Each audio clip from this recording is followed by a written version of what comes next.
When you look at how this offense changes, without Nick Chubb, don't you expect them to spread the ball out and throw it a little bit? There isn't a guy that you look back and say, man, we got to get him the ball in tight situations. Jerome Ford was fine. He had the big run. You saw some explosion. But you take away that 70 or 60 whatever yard run, and he had, I believe it was 17 carries, 35 yards, something along those lines. I think the first thing, and this is one that I find a little tough on Jerome Ford. First off, we're talking about a guy who, up until this point had 8 carries as a rookie, did not play this entire summer, got no preseason action, and basically got all his preseason action in the fourth quarter of the home opener. So rust, yeah, obviously he's still working his way back, but just the situation he went into. I mean, it was on the road in Pittsburgh on Monday Night Football. Look, there wasn't a guy in the stadium who didn't know what happened to Nick. Everybody knew it was severe and most likely it was season ending. Everybody knew that.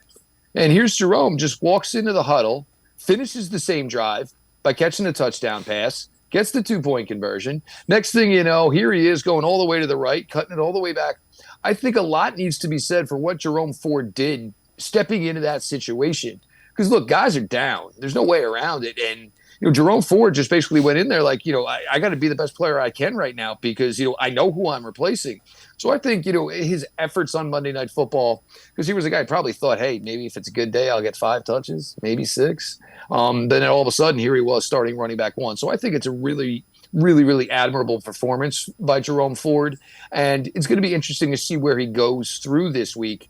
Now that he's going to get the reps, he's going to be running back 1 for this team for, the slight foreseeable future. The opportunity is there for him. So, I'm looking forward to it. This is a guy, remember, not this past summer, but the summer before, we were all really excited about. And then all of a sudden, he was blocked by Nick. He was blocked by Kareem Hunt. He was blocked by D'Ernest Johnson and never got an opportunity.